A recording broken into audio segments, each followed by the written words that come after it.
Good evening, ladies and gentlemen. This is me, Manasif from Pakistan. A Kectil colleague participating in this program. And beside me is my best friend Zain Ahmed, who is working as a property developer in Bhariyat on Rawalpindi. So I'm going to ask him some of the questions related to women empowerment, especially in Pakistan. So he's going to share his views regarding that. So Zain, I'm going to ask you some of the questions. Are you okay with that? Yes, I'm good. Okay. So the first question I'm going to ask is about the role of women in Pakistan. The role of women in Pakistan is quite complicated. If you look at since Pakistan was conceived in 1947, it has gradually increased, but there are two folds. When we compare the role of women in urban areas to the role of women in rural areas, there's quite a bit of disparity. The women in urban areas are nowadays having great opportunities. They can do any job that a man can. For example, there are Air Force fighters that are women nowadays. Our president, or I think it was Prime Minister in 1970, she was a woman, and that's a great achievement. Yeah. Because I don't think there are many countries any Muslim countries that have had female prime ministers or the head of states. So that's a big deal for us in empowering women in Pakistan. Okay.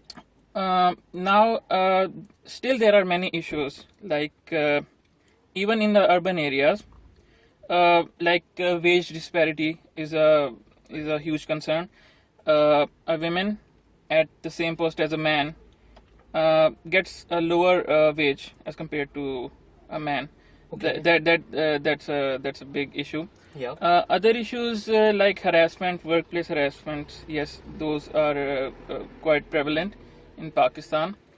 But on the positive side, in urban areas, in the bigger cities, a woman is no longer afraid to go out alone and stand shoulder to shoulder with the men. So that's a good thing, that a woman can go out, do their job, raise their kids, and do whatever a man can. Okay. Without having any fear of discrimination. But if we look at the rural areas, the situation is quite bad. Women over there are not given their proper rights. There is domestic abuse, and all sorts of unthinkable things are still happening, like men in some of the very rural areas. They beat their wives and do all sorts of horrible things to them, and the woman cannot even go out of the house alone. So that's a really bad situation, and they cannot even ask for help from the police or anybody else because they have nowhere else to go. If they do that, the husband will kick the wife out of the house. So these are some of the issues. So as I said before, there are two scenarios. One is a bright picture, one not so much. Okay. We still have ways to go, and but I think we are heading in the right direction. Even in the rural areas, there are now laws being made that will prevent women from getting abused, and will also enable women to have all the property rights, all the children rights, and everything like that. So the situation is getting better day by day. Okay, Zain, what do you say about unwed pregnancies?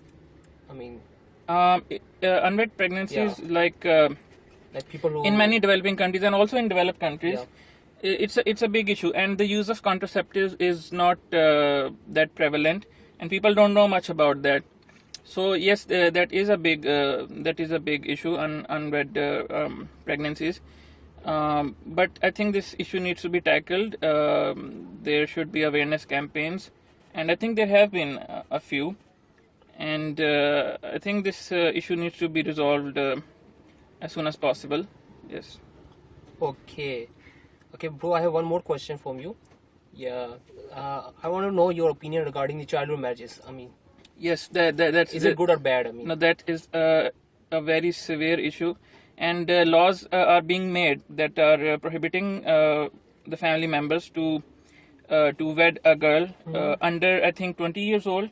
Okay. Yes, so that is a very big issue, and it's such a big concern for us, and it's just not it's violence against children. Okay. You can call it child abuse because the women or the kids, I would say, that are being married at like 12, 10, 14 years old, when they are when they're in the age of playing, and not they are not supposed to be married or be considering a family, having kids.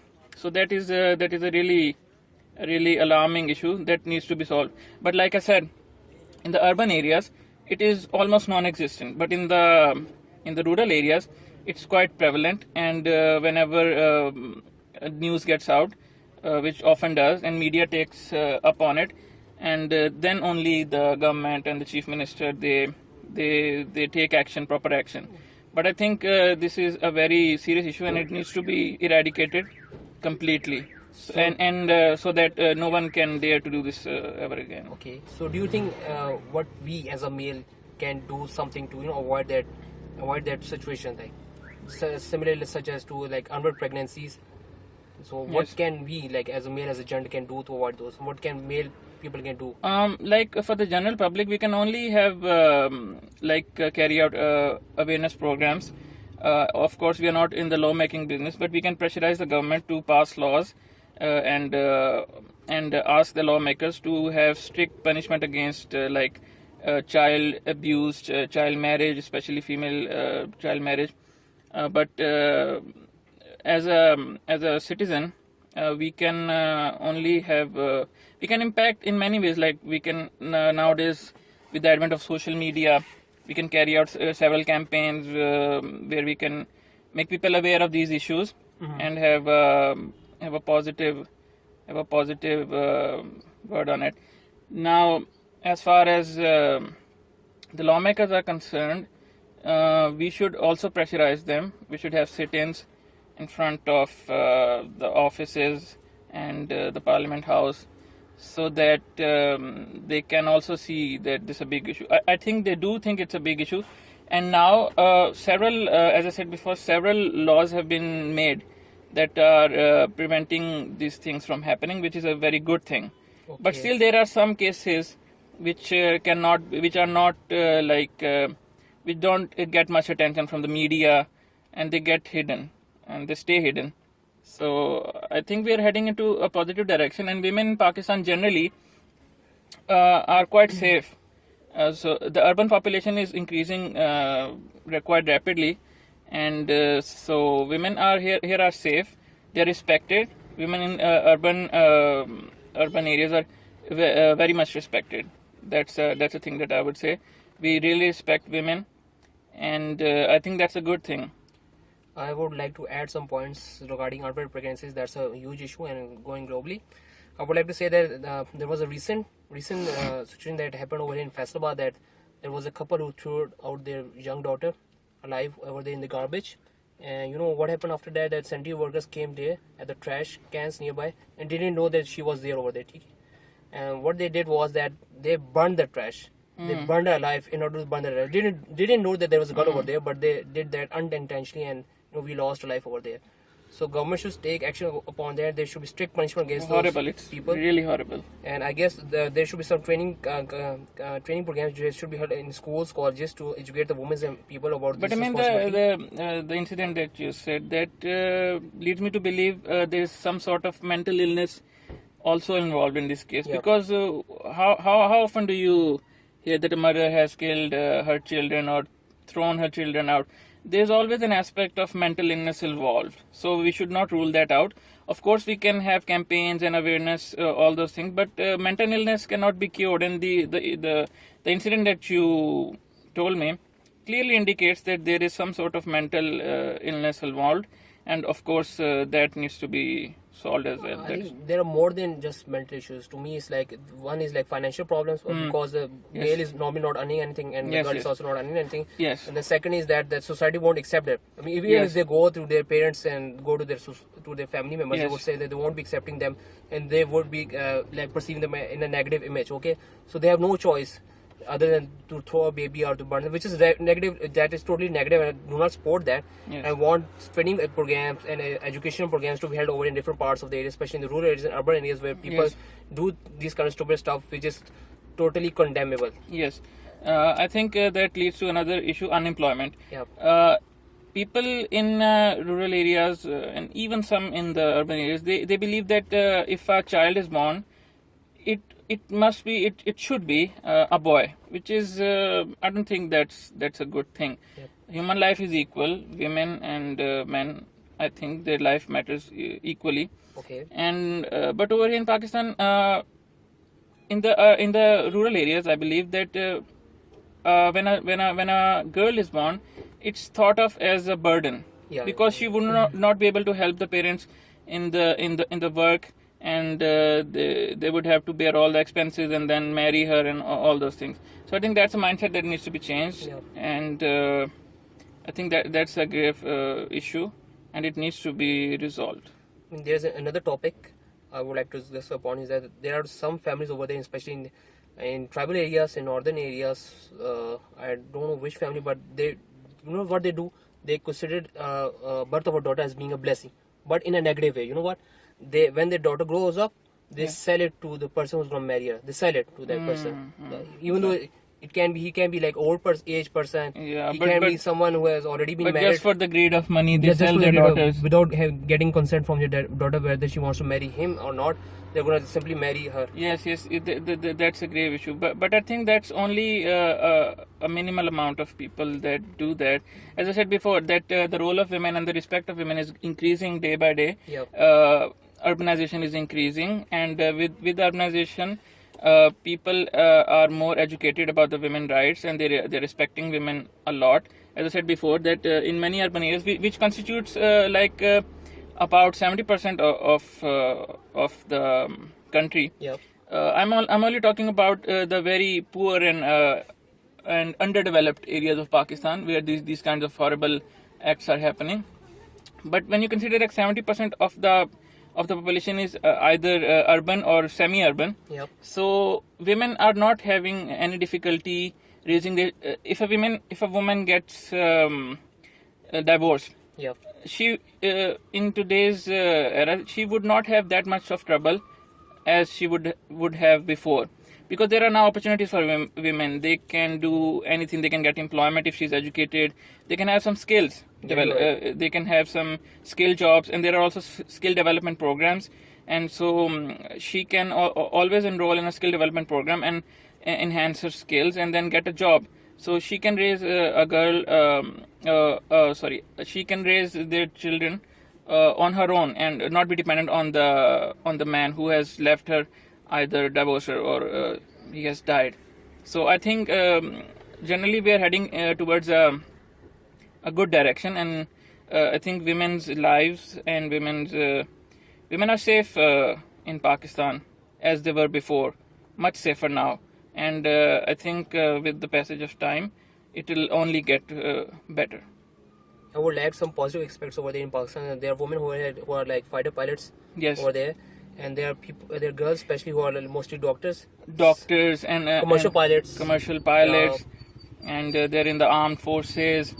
And serving our country for the yes, best interest. they're engineers and all sorts of aspects of. I mean, I've been seeing girls over riding motorcycles. Can you Yes. ride one, Zan? No, I cannot. Neither ride can I, Zan. But girls are also now being encouraged to ride motorcycles, so they or scooters, so that they won't be dependent on the man to take them to places. And also women, the ratio of women driving cars Yeah, in the urban cities and semi-urban cities has been like 50-50. 50% are male and 50% are female. So there is no disparity over there. It's not frowned upon. It's not thought of as. It's not discriminated if a woman is driving over here on the roads. They are respected, and yeah, that's a good thing. So basically, I'm saying what I'm saying is that in Pakistan, in the mostly the urban and semi-urban areas, women have all the freedom. They can dress however they want. They can look however they want. They can do whatever they want, and they're free to do anything. As the perception, I think, in the foreign countries is not that great about Pakistan. But if you come over here and see this, a woman coming from America or wherever, she can roam here freely without the fear of men judging or staring at her or whatever. So I think that's a good sign these days. Awareness is increasing and people are getting more educated, and the more the people get educated, the more they will be respecting women, they will be understanding the role of women, and there is absolutely no danger to the women, even if she's living alone or even she's with a family or whatever she's doing.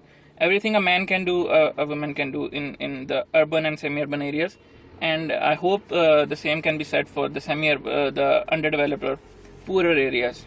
Just to add a little point, I mean, people mostly associate this with the religion.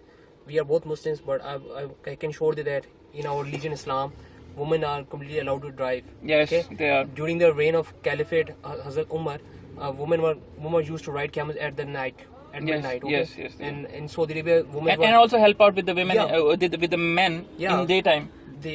But over there in Saudi Arabia, they weren't even allowed to drive cars. Now they have lifted the ban. Now they have. Now they have, but it has nothing to do with Islam and anything. Those people who are associating this with this thing are completely giving a wrong perception regarding our religion and everything. Women are not prohibited with anything. They're allowed to do everything which a man can do. Yes. They have been given powers. They have been given rights. Yes. But they are allowed to practice it freely. Yes, they have been given. And women in Islam are not thought to be the property of the man. Yep. This is absolutely wrong. If you think the perception is that if you marry a girl, she is now the property of the man, and he can do whatever to her. No, that's he's not allowed to beat absolutely her. wrong. No. He's not. Any violence against the weaker sex is extremely prohibited in Islam. And yes, as I said, women are free to do whatever they want, and in Islam they are given all the rights. They're given property rights, they're given the rights of children, so, and they're most respected. Okay, so then thank you so much for coming out here and giving your time regarding this special topic. Thank you so much for having me. I appreciate it. Thank you, Zan. Thank you. Bye. Allah Hafiz.